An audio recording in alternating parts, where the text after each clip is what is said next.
Hello everyone, welcome back to my YouTube channel. Friends, आप सभी का स्वागत है मेरे इस चैनल में। और आज के इस वीडियो में हम लोग भाषा 2 हिंदी के लिए अनसीन पैसेज यानी गद्यांश को सॉल्व करेंगे। जैसा कि आप जानते हैं कि अगर आप भाषा 1 लेते हैं हिंदी, तो उसमें आपको एक काव्यांश और एक गद्यांश सॉल्व करना होता है। काव्यांश जो होता है वो पोएम के फॉर्म में होता है, कविता के फॉर्म में होता है, तो उसे थोड़ा सा वो ट्रिकी होता है। तो जिनका भी लैंग्वेज 1 या 2 जो भी आप हिंदी इंग्लिश के रूप में लेते हैं, अगर आपका हिंदी स्ट्रांग है तो आप लैंग्वेज 1 लीजिए हिंदी, क्योंकि हिंदी में अधिक से अधिक आप मार्क्स इजीली गेन कर सकते हैं। इंग्लिश में अगर आप लैंग्वेज 2 के रूप में लेते हैं तो इजी रहता है। मेन बात इसमें ये होती है कि अगर आप भाषा 2 चूज करते हैं हिंदी और इंग्लिश में, तो इसमें आपको अनसीन पैसेज 2 देखने को मिलेंगे। इसमें आपका कोई भी पोएम नहीं होगा, सिर्फ आपका पैराग्राफ दिया होगा अनसीन पैसेज का, मतलब गद्यांश का। और इसमें थोड़ा सा लेंदी होता है, जो ये आपका पैराग्राफ होता है लेंदी होता है। तो आज की इस वीडियो में हम लोग पेपर 1 को सॉल्व कर रहे हैं। पेपर 1 में जो भाषा 2 में हिंदी में 2 गद्यांश आए थे उसको सॉल्व करेंगे। कोशिश करूंगी कि ज़्यादा से ज़्यादा आप लोगों को अनसीन पैसेज सॉल्व करवा सकूं, क्योंकि ये प्रैक्टिस हम करना भूल जाते हैं या चूक जाते हैं, क्योंकि बहुत सारी चीज़ें होती है जो हमें पढ़नी होती है। तो चलिए, ज़्यादा समय नहीं लूँगी आप लोगों की। तो आज हम लोग देखते हैं कि किस तरह से हम क्वेश्चन को सॉल्व करेंगे। 2 गद्यांश है, दोनों को सॉल्व करेंगे आज की इस वीडियो में। तो आप लोग ज़रूर अच्छे से देखिएगा, काफ़ी इजी है। और पेपर 1 के का हम लोग सॉल्व कर रहे हैं। अगर आप पेपर 2 की भी तैयारी कर रहे हैं फिर भी आपके लिए हेल्पफुल होगा। तो देखिए, जहाँ पर दिया गया है कि जो फर्स्ट क्वेश्चन दिया गया है, हेवल घाटी में किन पेड़ों के होने वाले विनाश के विरुद्ध जुलूस निकाले गए हैं। आप यहाँ पे देखिए, फर्स्ट लाइन में ही आपको जो है इसका आंसर मिल जाएगा कि हेवल घाटी के गांववासी ने चीड़ के पेड़ों के हो रहे विनाश के लिए जुलूस निकाला। तो आपका कौन सा आंसर हो गया यहाँ पर? आपका आंसर हो गया फर्स्ट। यहाँ पे आपका आंसर फर्स्ट हो गया। अब देखिए नेक्स्ट क्वेश्चन, क्वेश्चन नंबर 2 जो है यहाँ पे बता रहा है कि महिलाओं ने पेड़ों का रक्षाबंधन क्यों किया, मतलब रक्षाबंधन पेड़ों का क्यों मनाया।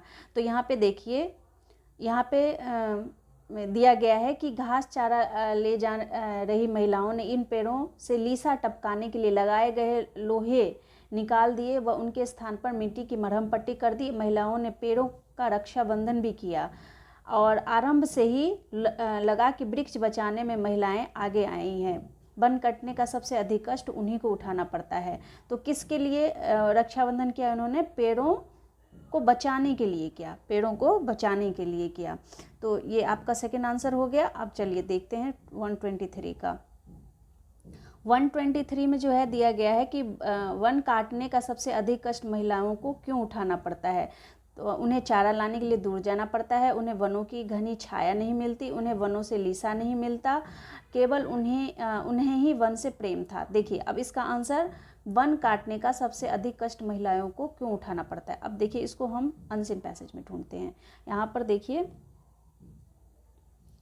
यहाँ पे अभी हमने पढ़ा था कि यहाँ पे वन कटने का सबसे अधिक कष्ट उन्हीं को उठाना पड़ता है, क्योंकि घास चारा लाने के लिए उन्हें दूर दराज जाना पड़ता था और कठिन स्थानों से घास चारा एकत्र करने में कई बार उन्हें चोट लग जाती थी। ये देखिए, आपका ये लाइन है,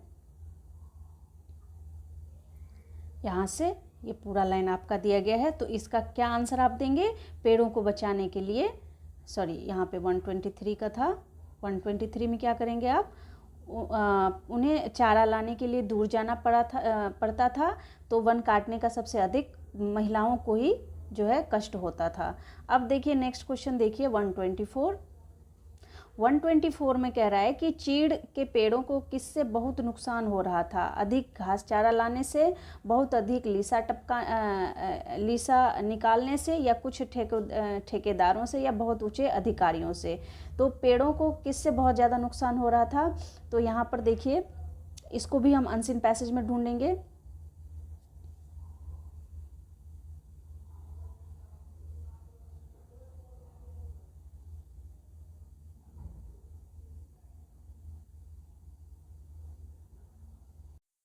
देखिए यहाँ पर यहाँ पे दिया गया है कि जांच से स्पष्ट हो गया कि बहुत अधिक लीसा निकालने से चीड़ के पेड़ों को बहुत अधिक नुकसान हुआ। यहाँ पर देखिए, फिर से मैं एक बार लाइन यहाँ पे दिखा देती हूँ। यहाँ पे दिया गया है कि जांच से स्पष्ट हो गया कि बहुत अधिक लीसा निकालने के लालच में चीड़ के पेड़ों को बहुत अधिक क्या हुआ, नुकसान हुआ। तो ये आपका यहाँ से कौन सा आंसर हो जाएगा यहाँ पे। तो आप समझ गए कि चीड़ के पेड़ को किससे बहुत अधिक नुकसान हुआ था, बहुत अधिक लीसा निकालने की वजह से ये इसको नुकसान हुआ था। तो यहाँ पर आप देख सकते हैं कि यहाँ पे दिया गया है कि बहुत अधिक लीसा निकालने के लालच में चीड़ पेड़ों को बहुत अधिक नुकसान हुआ। अब देखिए नेक्स्ट क्वेश्चन 125 कह रहा है कि पेड़ कटने से किसका खतरा बढ़ जाएगा, भूस्खलन और बाढ़ का, भूस्खलन और लकड़ी का, लकड़ी और चारे का, बाढ़ और लकड़ी का। देखिए फ्रेंड्स, इसमें आपको ऑप्शन और भी दूसरे ऑप्शन भी सही लगेंगे, लेकिन आपको उसी ऑप्शन को चूज करना है जो अनसीन पैसेज में जिनके बारे में बताया गया है, या डायरेक्टली या इनडायरेक्टली आपको उसी ऑप्शन को टिक करना है। तो इसको हम अनसीन पैसेज में ढूंढते हैं, यानी पैराग्राफ में देखते हैं कि पेड़ कटने से किसका खतरा बढ़ जाएगा। तो यहाँ पर देखिए, यहाँ पर हम लोग देखते हैं।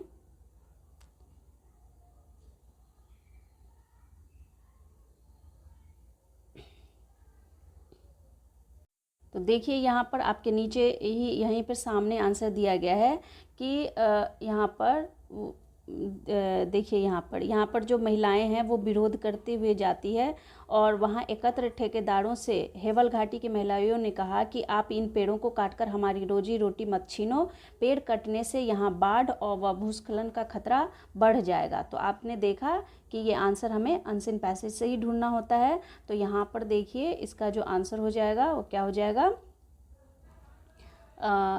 यहाँ पे 125 पे थे ना हम लोग, तो यहाँ पर आपका आंसर भूस्खलन और बाढ़, पेड़ कटने से क्या हो जाएगा, भूस्खलन और बाढ़ का खतरा बढ़ जाएगा। अब देखिए नेक्स्ट क्वेश्चन, रोजी रोटी शब्द है। तो रोजी रोटी शब्द है, ये थोड़ा ग्रामर का पोर्शन आ गया, तो आप थोड़ा सा इन्हीं सब में से प्रैक्टिस करते रहिएगा, आपको आप अच्छे से कर पाएंगे। प्रैक्टिस करने से कहते हैं ना सारी समस्याओं का हल हो जाता है। तो रोजी रोटी जो शब्द है ना वो शब्द युग्म है। उसके बाद जो नेक्स्ट है वो दिया गया है कि कुछ ठेकेदारों ने तो वास्तव में वह बात मानी। अब वाक्य में निपात है, निपात शब्द यहाँ पर कौन सा आपको दिख रहा है इस वाक्य में, तो इस वाक्य में जो निपात है वो तो है, यानी सेकंड ऑप्शन आपका सही हो जाएगा। देखिए एक क्वेश्चन हमारा छूट गया था जैसे 126 का कि रोजी रोटी शब्द है, तो ये शब्द युग्म है। अच्छा ये हमने कर लिया था, शब्द युग्म है। और उसके बाद ये हमारा तो फ्रेंड्स हमारा जो फर्स्ट अनसीन पैसेज है, फर्स्ट जो गद्यांश है वो हमने सॉल्व कर लिया है। अब हम दूसरे गद्यांश पे चलते हैं। 2 गद्यांश दिया हुआ है, तो यहाँ पर देखिए 143 से 150 तक हमें इसका आंसर देना होगा। तो यहाँ पर क्वेश्चन को पहले हम लोग पढ़ेंगे। यहाँ पर पूरा पैराग्राफ दिया है और आपको 143 से 150 तक जाना है। इसमें 143 से क्वेश्चन स्टार्ट होगा। देखिए पहला क्वेश्चन यहाँ पे दिया गया है कि न्यू लिटिल स्कूल के शिक्षक खुले और सच्चे हैं में खुले का अर्थ है बिना दुराब छिपाव के बात करना, व्यापक रूप से सोचने वाले, खुले तौर पर काम करने वाले, बहुत खुले स्थान में रहना। अब इसको हम अनसीन पैसेज में ढूंढेंगे कि न्यू लिटिल स्कूल के शिक्षक खुले और सच्चे हैं में खुले का अर्थ क्या, वहाँ पे क्या अर्थ निकल कर आता है। तो पहले हम इसको अनसीन पैसेज में ढूंढते हैं। चलिए देखते हैं अनसीन पैसेज। देखिए यहाँ पे जो है दिया गया है कि न्यू लिटिल स्कूल के शिक्षक खुले और सच्चे हैं, अर्थात ये लोग उन सभी विषयों पर बात करने के लिए तत्पर रहते हैं जिन पर बच्चे बात करना चाहते हैं, यानी बहुत व्यापक रूप से बात करने के लिए प्रोत्साहित करते हैं बच्चों को। तो इसलिए इसका जो आंसर आप लगा सकते हैं बिल्कुल 101% आपका सेकेंड ऑप्शन हो जाएगा इसका, व्यापक रूप से सोचने वाले। अब नेक्स्ट क्वेश्चन देखिए, क्वेश्चन सेकंड 144 जो है यहाँ पे कह रहा है कि अमेरिकी शिक्षकों के बारे में कौन सी बात सही है? वे बच्चों को सभी तरह की बात करने देते हैं, वे बच्चों के साथ सभी तरह की बात नहीं करते, वे बच्चों के साथ रोचक विषयों के बारे में बात करते हैं, वे बच्चों के साथ सभी तरह की बात करते हैं। तो कौन सी बात सही है इसमें, ये हमें बताना है। तो चलते हैं अमेरिकी शिक्षकों के बारे में अनसीन पैसेज में ढूंढते हैं। देखिए यहाँ पर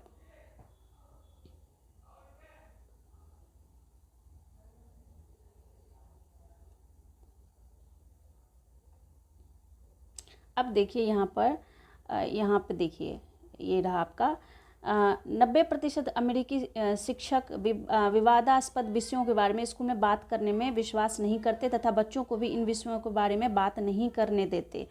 तो हालांकि वे अच्छी तरह से जानते हैं कि बच्चों को इन विषयों में अधिक रुचि होती है, इसलिए पारंपरिक स्कूलों में ज़्यादा बात नहीं करने दे सकते। तो हमें अमेरिकी स्कूल के बारे में, अमेरिकी शिक्षकों के बारे में पता करना था। तो उनका क्या कहना था कि वो हर तरह की बातें बच्चों के सामने नहीं करते, मतलब बच्चे जो जिस चीज़ पर बात करना चाहता है उस पर नहीं करने देना चाहते, वो अपने हिसाब से चलते हैं। तो इसमें आप लगा सकते हैं कि वे बच्चे के साथ सभी तरह की बात नहीं करते। ये हमें अनसीन पैसेज से ही ढूंढ के करना है।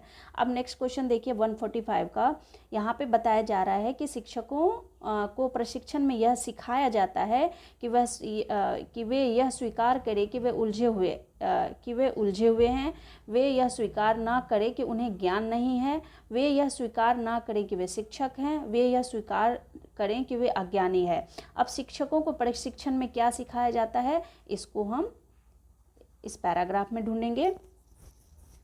देखिए यहाँ पे आपको सामने ही दिया गया है कि इसके अलावा शिक्षकों को प्रशिक्षण में बार बार सिखाया जाता है कि अपनी अज्ञानता, अनिश्चय और उलझन को कभी स्वीकार ना करें। बच्चों के सामने में कभी इन सब चीज़ों को स्वीकार ना करें, मतलब हमेशा ये दिखाना कि वो अज्ञानी ही है। तो ये चीज़ सिखाया जाता है। तो यहाँ पे आप आंसर लगा सकते हैं, बिल्कुल बहुत आसान आ जाता है कभी कभी हमारा अनसीन पैसेज। तो ये यहाँ पर क्या बताया जा रहा है, प्रशिक्षण में क्या सिखाया जाता है कि वे यह स्वीकार ना करें कि उन्हें ज्ञान नहीं है। यही आंसर हो जाएगा। अब नेक्स्ट क्वेश्चन देखिए, बच्चों की सबसे ज़्यादा जिज्ञासा किस बात में है? तो अभी हमने पढ़ा था कि यहाँ पर देखिए